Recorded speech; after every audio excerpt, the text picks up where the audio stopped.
Cześć! Prawdopodobnie wielu z Was doświadczyło takiej sytuacji, że w trakcie spawania nie byliście w stanie wykonać jakiegoś na przykład krótkiego odcinka spoiny, ponieważ mieliście albo ograniczoną widoczność, albo nie mieliście jej wcale. W tej sytuacji rozwiązaniem jest użycie lusterka spawalniczego, w którym możecie obserwować proces i jeśli już potraficie spawać z użyciem tego narzędzia pomocniczego, to bez problemu możecie wykonać prawidłowy odcinek spoiny. Generalnie spawając, używając tego narzędzia jest troszeczkę trudniej, ponieważ to, co obserwujemy w realu, jest troszeczkę inne niż to, co widzimy w lustrzanym odbiciu. Może to dawać nam złudne wrażenie, może nas sprowadzać z toru miejsca, w którym powinniśmy spoinę wykonywać. Możemy przez nieprawidłowo odczytany obraz wydłużać łuk lub nadmiernie skracać, możemy cofać i różne inne sytuacje mogą się zdarzyć. Ja osobiście w trakcie nauki spawania w ten sposób miałem ogromne problemy z opanowaniem tej techniki. Szczerze mówiąc, czasami wpadałem w furię. W pewnym momencie wpadłem na pomysł, może to zabrzmi troszeczkę dziwnie, ale starałem się nie myśleć o tym, co widzę w lustrzanym odbiciu, tylko swoje myśli skoncentrować na miejscu, w którym będę wykonywał spoinę. Oczywiście cały czas obserwując proces w lustrzanym odbiciu. I to był dla mnie moment przełomowy. Od tamtego czasu spoiny, które wykonywałem tą techniką, były coraz lepszej jakości.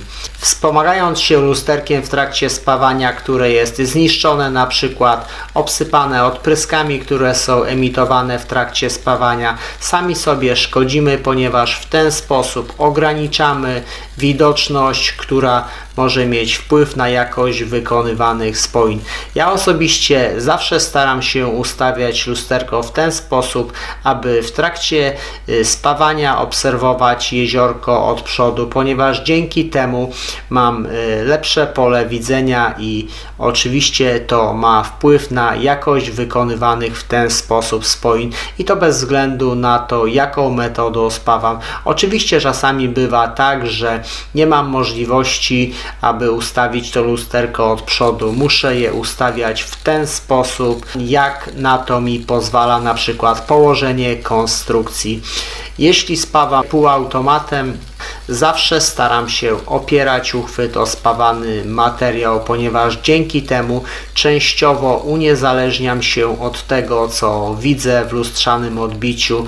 Z jednej strony, jeśli opieram uchwyt, na przykład tak jak w tej sytuacji o ścianę pionową, to w jakimś sensie łapię linię prostą, a z drugiej strony wykonując ruchy skokowe mogę w jakimś sensie dawkować to podawane spoiwo do miejsca, w którym ono być powinno, w jakimś sensie również uniezależniając się od tego, co widzę w lustrzanym odbiciu. Nie bez powodu wykonałem taki prostszy test, ponieważ uważam, że nawet jeśli ktoś całkiem nieźle spawa, bez względu na to, jaką metodą, a jeszcze nigdy nie spawał z użyciem lusterka, to najpierw powinien spróbować wykonać jakiś odcinek spoiny po linii prostej, a następnie wykonywać jakieś trudniejsze spoiny lub trudniejszych pozycjach, o czym będę w przyszłości mówił na swoim kanale. I cóż, życzę Wam powodzenia, dzięki za uwagę i do zobaczenia wkrótce. Cześć!